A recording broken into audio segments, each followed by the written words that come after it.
Welcome everyone to the Everyone CEO series, of which this one is the second presentation. Everyone CTO by Toon Weltens. First of all, before we get started, the last presentation, the first one, some stuff was said that needs rectifying. Therefore, let's start. First off, women's brains are definitely smaller, but they do have more connections per brain cell. So basically, what we're saying is, women's brains, they are just more complex, which again explains a lot. Second of all, psychologists are not sick, their exercises are sick. So I might have jumped it a bit, okay? Psychologists are not sick, their exercises are sick. Okay, what was this about? Does everyone remember? First presentation, everyone head off. I tried to give you some awareness of stuff that went on in our head. If you haven't seen that presentation, it is also available on YouTube. Please visit that one first before looking at this one. Today, Everyone CTO, the second presentation, will be neutralizing the stuff that we saw in the first presentation. So that is the main focus of today, is neutralizing. The other stuff remains the same. Okay, the contents. If you remember the first presentation, what we discussed, let's recap that quickly. First off, in our brains section, the first presentation, we met Naki, our brain center that is responsible for short-term satisfaction. We talked about habits and the habits of never leaving. And we talked about the habit cycle, how habits are built in our brains. In the reflection chapter, we talked about self-image and learning, and we talked about thoughts. If you remember it well, we discussed 40,000 thoughts a day, of which 70% are negative, which is basically very normal. And last of all, castigation, the tendency to punish ourselves. And of course, in the last chapter, we talked about control, what we control and what we don't control. We talked about a process to tackle obstacles, and we talked about a small example. Today, Everyone CTO. What will we be talking about? We will quickly touch upon Naki again, and then I want to explain you guys the importance of the happy cow trio. Do you remember that was the assignment of previous presentation? We had to do the happy cow exercise every day.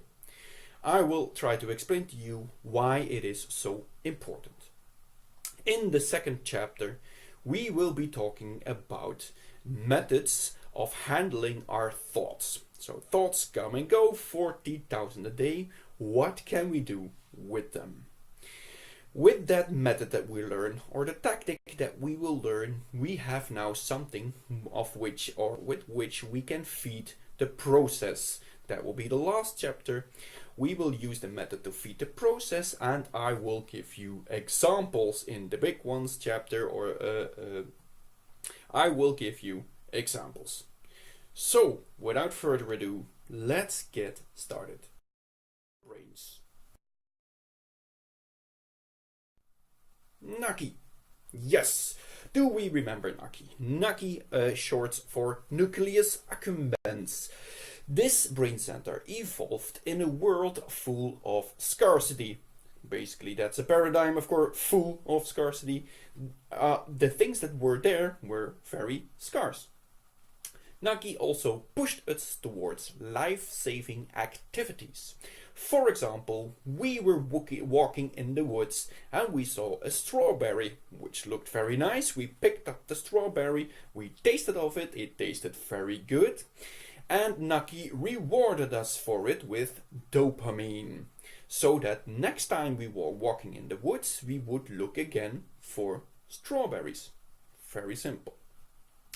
Naki is extremely well developed. As you remember, Naki is 250 million years old, older than dinosaurs. It is very well developed. Naki is extremely good at what it does, because it is so damn well developed. And thirdly, Naki is extremely dominant, which is basically normal because it was very important. It pushed us towards life-saving activities, so it is very, very dominant. I was talking to a colleague of mine about this Naki and about dopamine, and he had a very nice quote regarding dopamine. Dopamine is like peeing in your pants. At first it is very warm and nice. Oh yes. But inevitably, of course, it will get cold in your pants. Dopamine is like 2% happiness and 98% of, very uncomfortable feelings. Dopamine is very uncomfortable. We are at the important topic of this chapter. I want to explain the importance of the happy cow trio. In front of you is a picture, and at the bottom of that picture I've shown you the hippocampus. Don't worry, this is the very last brain center I will bother you guys with. The hippocampus is responsible for short-term memory. So everything you see, everything you hear during normal day-to-day activities is stored there in the short-term memory center, which is called hippocampus. Hippocampus has built up with or by brain cells, which is good. You know, most stuff in our brains is built out of brain cells, so that's good. Brain cells make connections with each other. And the hippocampus has made connections to other brain centers.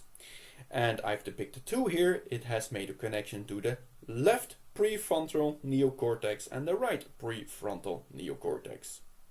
On the right hand side you see negative thoughts and negative perceptions. On the left hand side you see positive thoughts and positive perceptions. This system, which is basically in place by nature, allows you to see the stuff which you experience during the day in a positive way or in a negative way. Okay. Now, stress. We all know it. And stress produces cortisol in our brain. Cortisol has the very negative effect that it breaks down and kills cells in the hippocampus.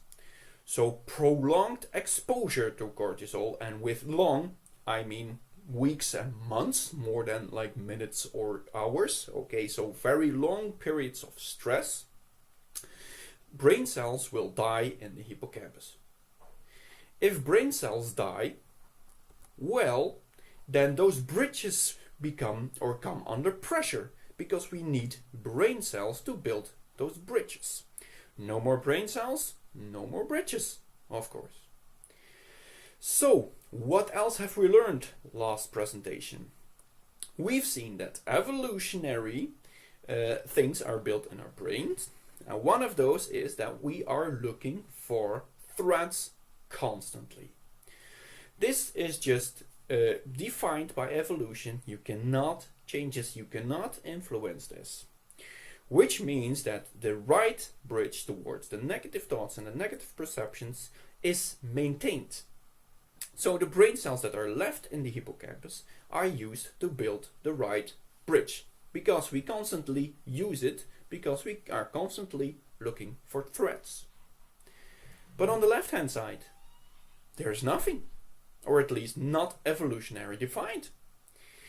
Which basically means that after a long period of stress, a lot of cortisol, and we keep on using the right bridge, because it is defined by that, by evolution, the left bridge dies. There are no more brain cells left to build the right bridge. If this happens in your brains, people, the following three stuff can happen.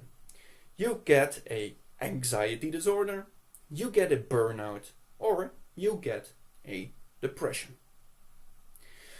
That's the bad news. The good news is the hippocampus can regenerate brain cells. One of the centers in the brains which can regenerate is the hippocampus.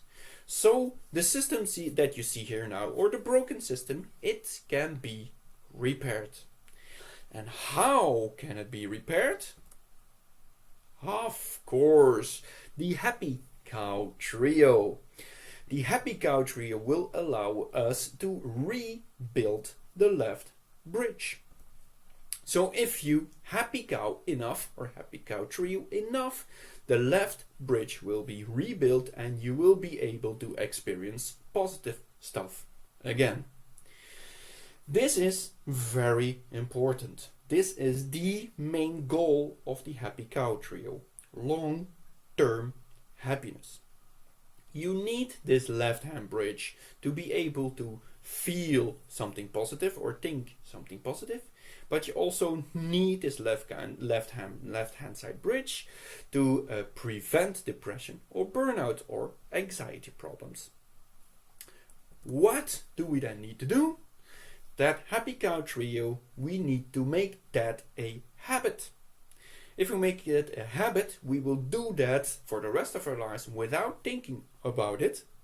And that is something, or the way that we can balance this problem, so that a left-hand bridge never dies, and you also have something to put up against the right-hand side bridge, which will always be there because evolution defined it. That was already the first chapter.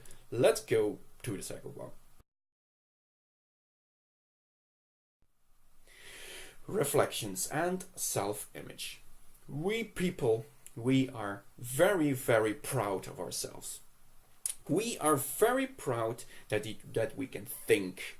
And we can think rationally, and also that we can make decisions based on rational thoughts. Yes, we look for variables, we put them together, we think about them, and based on the right ration, we can make a decision. And we are very proud of that. We are not only proud that we can do that better than, for example, our dog, because he's not able to do that, but we are also very proud that we can do it better than our fellow monkey, other human beings. But there's a problem.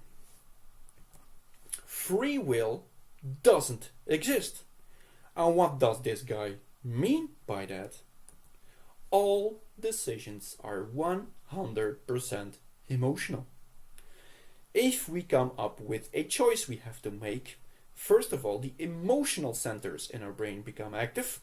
Then we make a decision. And to make it all worse, our left hemisphere makes up a rational story after the decision has been made.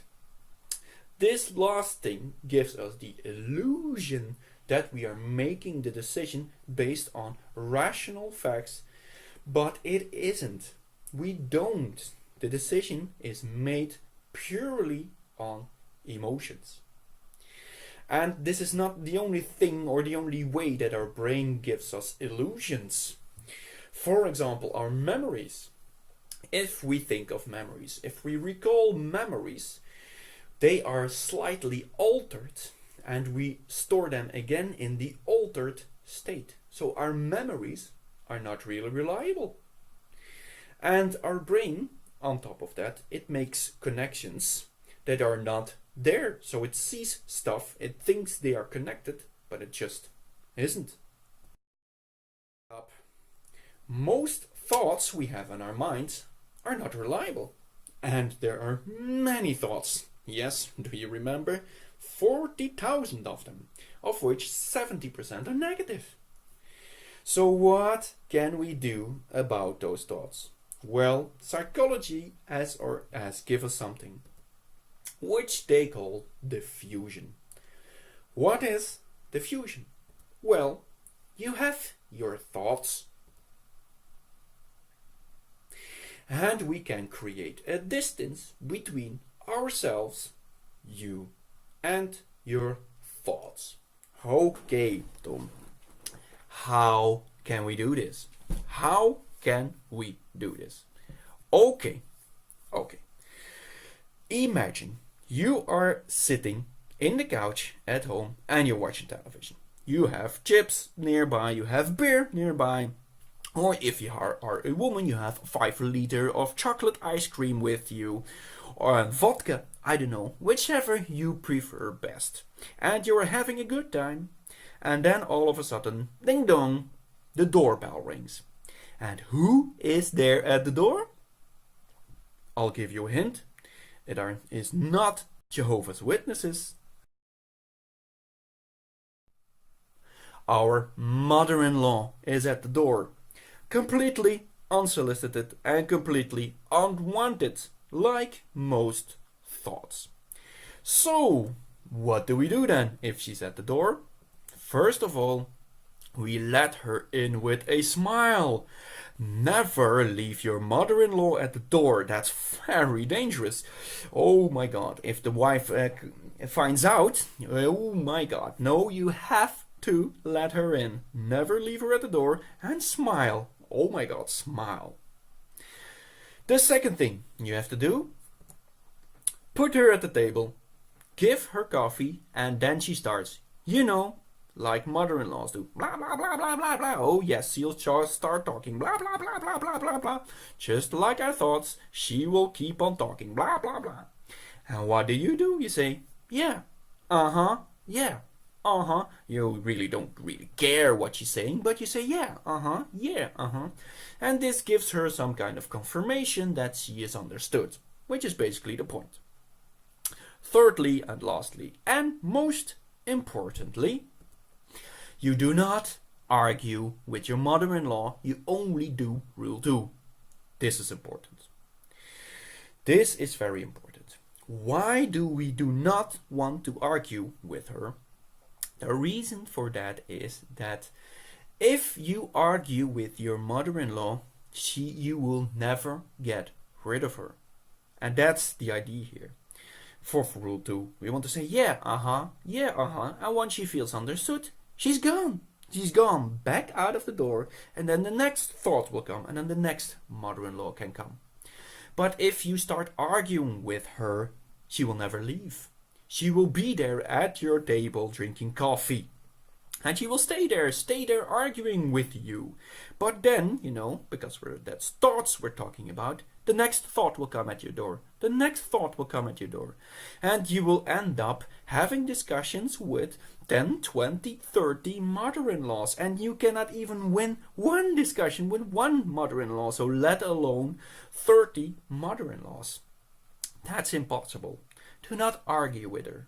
And this is very counterintuitive, because we're used to do that. If a thought comes up, we don't like that thought, we start arguing with that thought.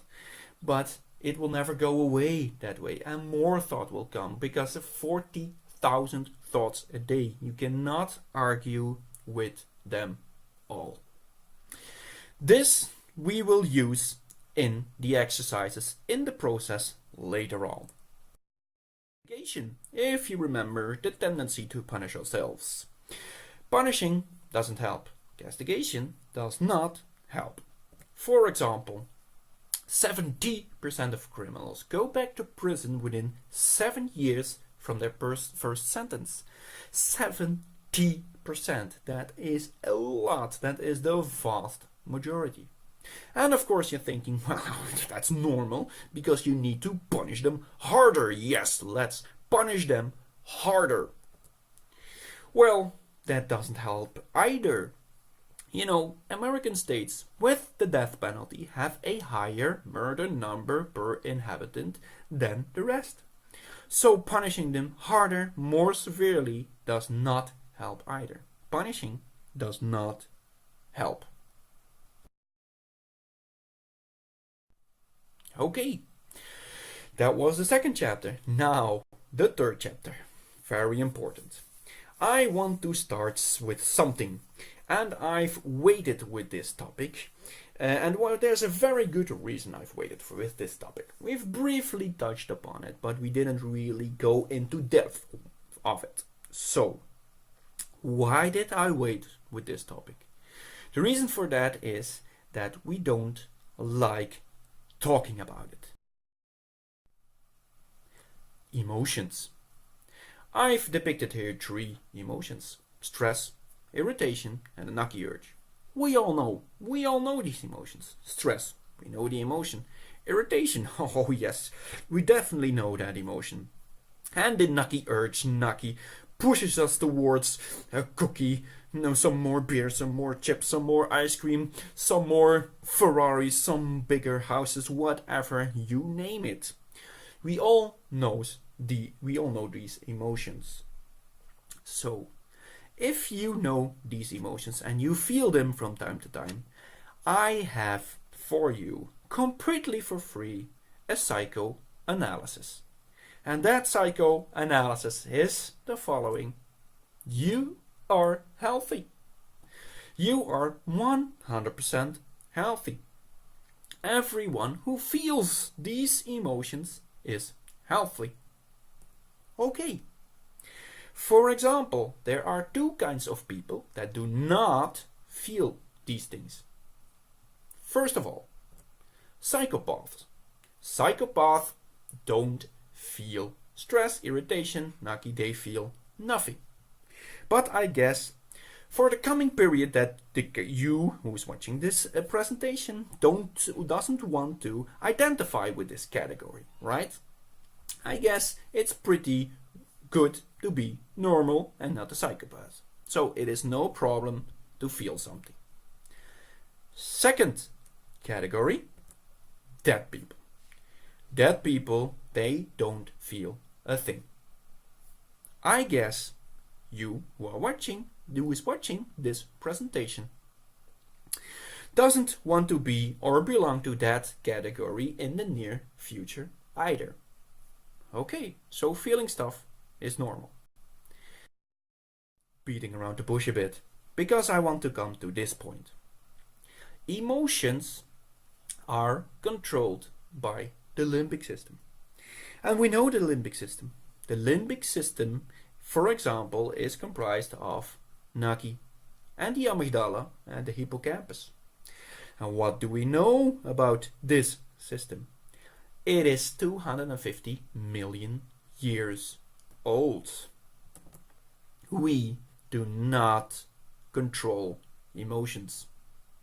That's, it is hard. It is pretty hard, but it is the truth. We don't control it.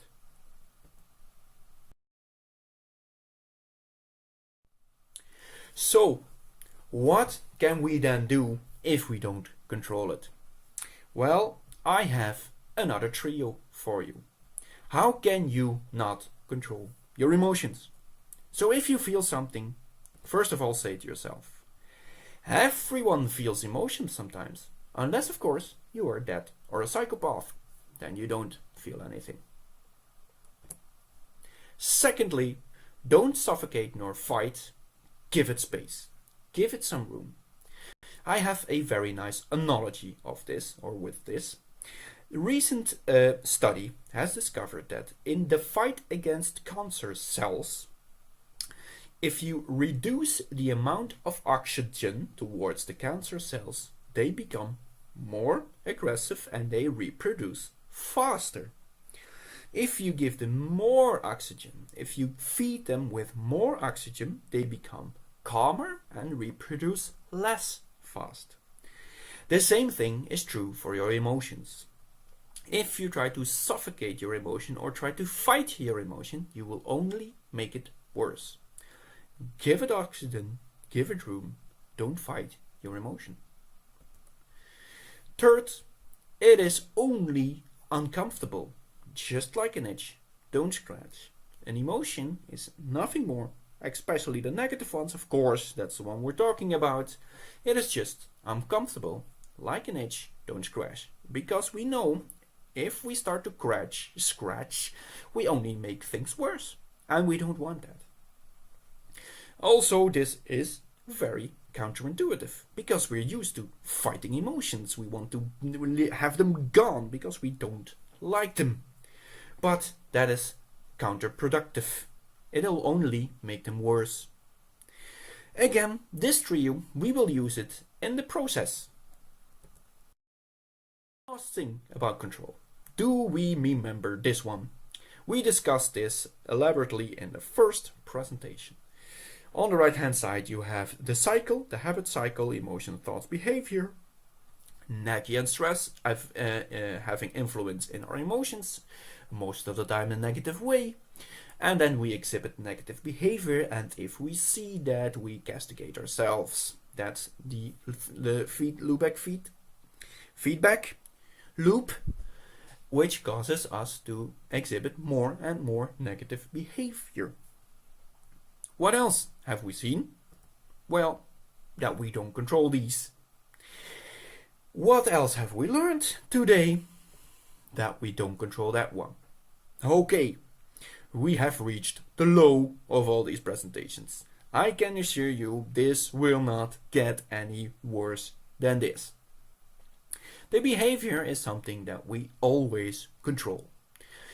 What have we learned? Well, that we can diffuse. We can diffuse ourselves. We can diffuse ourselves from thoughts using the mother-in-law trio, and we can diffuse ourselves from emotions by the lemon trio, the sour lemon trio.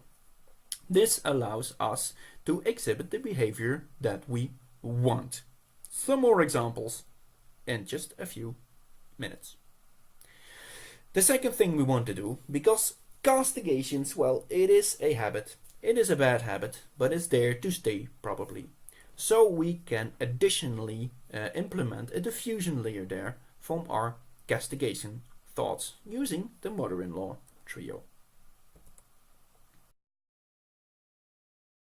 So do you remember the process? That was the theory of last presentation. On the top left hand side, the process which we control 100%, thoughts, action, thoughts, action, thoughts, action, and the last thing is an action.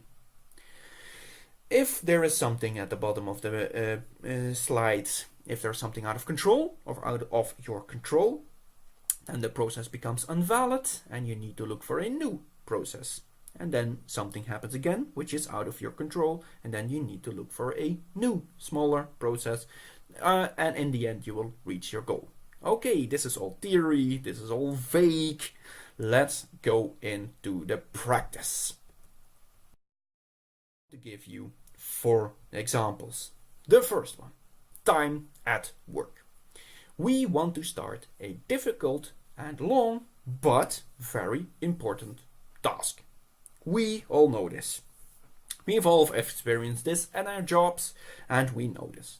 The first thing which comes to mind is the following. Oh my god, this is so much work. It's gonna take me a whole day, and there's a lot of stuff I will encounter that will not be okay, and it will delay me some more, and oh my god, and it's gonna take so long, and I so do not want this task to be done. But it is important. So what do? Those thoughts are fine. We won't argue with these thoughts.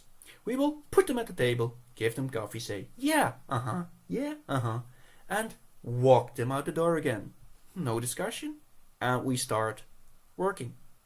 But of course, this doesn't go so easily, right? More thoughts come. And one of those thoughts could be, for example, well, I still have a lot of easy tasks to do, right? Oh yes, I have a mailbox, all those small little mails, and I can answer them, and and I have to-do list with all little easy tasks. And if I do a lot of easy tasks, that's the same as one big long task. So I will have worked I will have had a very productive day, right? No problem with that thought. Put it at the table. Give it coffee. Yeah, See the thought walk out the door and continue your work. And then you see at the bottom the emotional state. We start to feel irritated. Irritated about the long, difficult task and irritated about our thoughts. So what then we do? Stop whining and start working. Yes, we castigate ourselves. We punish ourselves that we cannot just do this task and we are angry with ourselves. Which is no problem. Those are just thoughts. Put them at the table. Give them coffee. Say, yeah, and continue your task. At the bottom, for the emotion, you see the sour lemon. The irritation is fine. You're not dead and a psychopath. We will not push it away. We will just leave it there where it is. It is just uncomfortable, like an itch. Don't scratch. Leave the emotion where it is.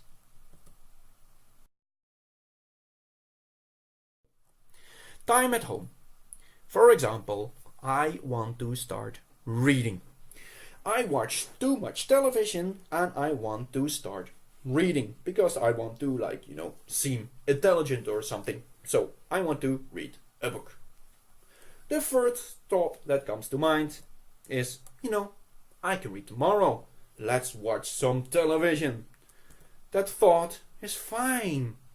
Put it at the table. Say, yeah, I can read tomorrow. Yeah, I can watch television. Yeah, And when the thoughts walk out the door, you can read. But it's not that easy, right? Once you start reading the first few pages and they are finished, then more thoughts come. Oh, this book is not very good, right? It's not very good and I'm missing my favorite television show. No problem with these thoughts. Put them at the table. Say, yeah, no problem, yeah. And you continue reading. And at the bottom you see the emotional state again. You start to feel irritated. Irritated that you're missing your television show and irritated that you just cannot read a book. And then more thoughts come. And all my friends are watching TV now. And tomorrow at work I won't be able to discuss with them what we've seen on television. And I would have missed something that was very good. And all those thoughts are just fine. No problem with these thoughts. Just leave them be. Say, yeah, and continue reading. And at the bottom, the irritation again. You feel the irritation. You're not dead. You're not a psychopath. It is okay to feel that irritation. It's just like an itch. Don't scratch it. Leave it where it is. Those two examples I just shown you are about the process when you have more or less everything under control, right?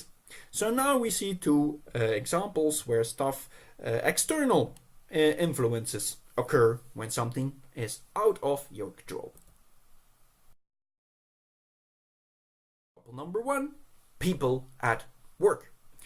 You are working at something, the process there, and you've asked your coworker to do something for you and he didn't. So he comes back to you and he says, oh, I'm sorry, I forgot all about this. And then the thoughts come. And of course, the irritation comes at the bottom. You always forget. You always forget when you have to do something for me and what do I have to do now? And those thoughts are fine. Put them at the table. Say, yeah, yeah, you, yeah, no problem. You always forget. Yeah, And at the bottom, the irritation. The irritation is fine. Leave the irritation where it is. Don't scratch it. Leave it. What do we do then? We go back to him and say, okay, let's sit together, schedule a date, and see when we can have stuff finished so that my process can continue. But then, of course, the next thing happens. And the boss comes and he says, where is my report? Again, at the bottom you see, irritation arises. Oh, we feel irritated. Why? Because he never says this on time. Always at the last second, he comes to me and says, well, report. If he comes a week earlier, it would have been long finished. Those thoughts are fine.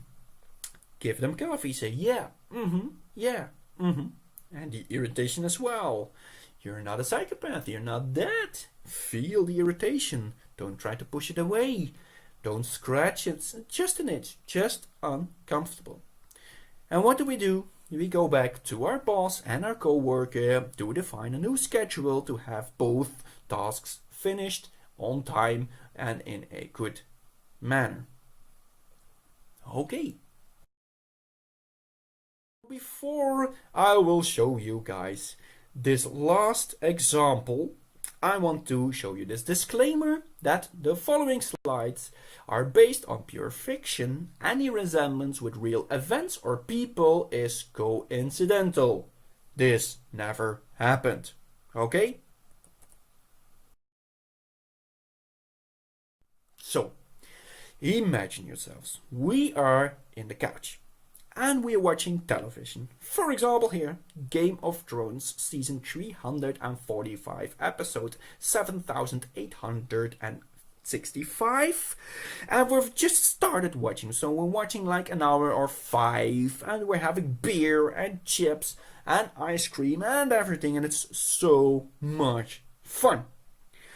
But then the following might happen, purely fictional. The wife comes by and she says, clean up your slippers. Then the thoughts come, just my slippers, they won't kill you. And look at that, we forget to mother-in-law. We forget the mother-in-law, and our action is, give me a second, I will do it later. And then you see our process continues in a slightly altered manner because we cannot watch or continue watching. We will definitely need to clean up our slippers after this episode is done. Okay, imagine yourselves, purely fictionally speaking, again, that someone does not agree with the decision that has just been made. So the wife comes back and say, now you clean up those slippers. The following thing happens. At first, you were very calm and in the complete emotional green state. That was very cool. And when the wife says, now your emotion state goes into complete berserk in 1 second. So from complete rest into complete berserk in 1 second. So I've drawn there some lemons, some sour lemons, because you will need them. Feel that emotion. It is okay. And of course, that emotion comes accompanied with thoughts. Thoughts like, I'm always wrong and you are always right, and chill out about my slippers. Those thoughts are just fine. Give them coffee, say, yeah, yeah, And the action is, you ask the question to your wife, do you want me to do it now? And then, of course, the television watching process, it ended right there and then. And the mending process begins because we have to mend stuff. Okay, for this example, slides. So, the mending process continues, but the wife comes back. I shouldn't be asking this. You should know this, that the slippers cannot be there. And then more thoughts come. Oh yeah, let's discuss what I find irritating in this household. Which is no problem, that thought. You say, yeah, yeah, let the thought go by. And the action again is, sorry, I will mind it the next time. And at the bottom you see the irritation, the madness, the berserkness of your emotion continues. Which is no problem, it is only uncomfortable. But of course, the wife continues. You always say that. You always say that you will do it the next time and you will keep it in mind the next time, but you never do. And then more thoughts come. Yeah, because I'm always making the mistakes here and you are so perfect and I'm not. Those thoughts are fine. Let them go. Give them coffee. Say, yeah, I'm always making mistakes. Yeah, you're not. Yeah, No problem, those emotions. And the action is, sorry for being imperfect, honey. And then the mending process continues again. And then lastly, of course, the wife comes back and says, oh well, you're not so bad at all. I love you. Okay, in this last step you can see that this is a fictional process, right? A wife never says that, "You're not so bad, I love you." She will continue. This will continue for 4, 5, 600 slides. You all know. I mean, of course, based on fictional facts. I saw this on television. You know, the emotional states at the bottom, again, it's just uncomfortable. Don't scratch. Then we end up with the wrap up of this presentation.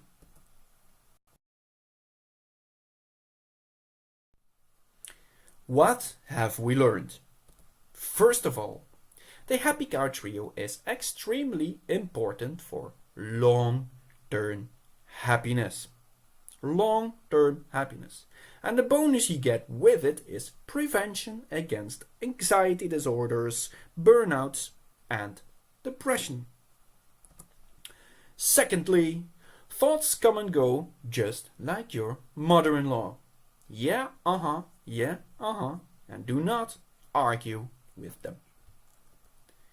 Lastly, emotions are like biting a lemon. It is just sour. It is nothing more than just sour, and sourness will go away just like your mother-in-law.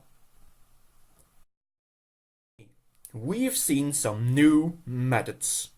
The mother-in-law trio and the sour lemon trio, which we can use in our day-to-day life, as I've shown you in the examples.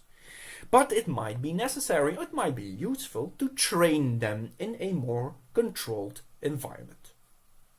So, for example, what you could do is the following. You find a situation which you will definitely find irritating. Of course, because we want to train, right? We want to train those thoughts, we want to train those feelings. We need to get something going, some irritation going. Good examples of this are, if you're at the highway and the speed limit is 120 or 130 kilometers per hour, you drive 100.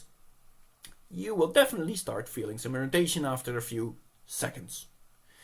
Second, sit on a chair and do nothing. Oh my god, irritation will come after 2 seconds if you're not doing something. We always want to do something. And the third exercise, you know, it's for the modern generation. Sit on that same chair, put your cell phone in front of you, and do not touch it. Do nothing. Again, that will start to be irritated after a few seconds. At the bottom, you can stop this at any time. So this is a, let's say, controlled environment. At any point in time, you can hit the gas, or you can stand up from the chair, start doing something, or you can pick up your phone and do anything you think you need to do.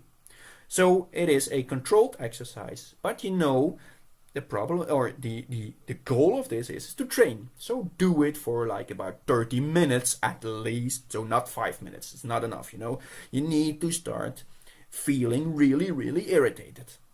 Otherwise, it's not really a good training. And what do we train? Well, we've seen that. The mother-in-law trio and the emotional state. The emotions. The actions, you know, is to continue with this exercise. That's the action which you need to keep in mind. I've emphasized enough, but I will keep on doing it because it is so damn important. The happy cow trio. We have to make a habit out of it. Making a habit out of something is not difficult. It just requires that you do it a lot, the thing that you want to make a habit out. So, the happy cow trio, we need to do it. So after last presentation, I told you guys do it once a day. Well, do it twice a day. But of course, you know, again, thoughts will come. Thoughts like, I can do the happy cow trio tomorrow. Let's watch some television. No problem, that thought. Yeah, and do the happy cow trio anyway. Another thought. This is a lame, dumb, stupid, dull exercise. I hate it. There is no problem with this thought. Yeah, Don't argue. Just do the happy cow trio. And of course, as you see, the emotional state starts to rise, you start to feel irritated. Then thoughts like, oh yeah, this is really helping, I'm feeling really great, this stupid exercise is really helping me a lot. No problem with that thought. Leave it where it is. Yeah, Don't argue and do the happy cow trio anyway. And at the bottom, feel the irritation. It's just uncomfortable, like an itch. Don't scratch it. Okay, we've come at the final point of our presentation, the references. I am way too stupid to come up with all this stuff in the presentation, so I've read it. I've given you the following references. The first is The Subtle Art of Not Giving a Toot. I've put caution there because I tend to present stuff to you guys in a let's say acceptable way and try to please you guys, and okay, this book doesn't do that. It hits you with a blunt axe from the first words in the book. It is again a very good book, but be cautious about it because it might hurt at first. Second book, it is a Dutch one. It concerns all of it. The main topic of it is the fusion and the fusion exercises, so it's a very good one. And the last book, Staring at the Sun by Irvin D. Yalom. That's a book about the fear of that. Okay, so I will hope that I will see you guys in the third presentation, everyone, CEO, the next time. Bye now.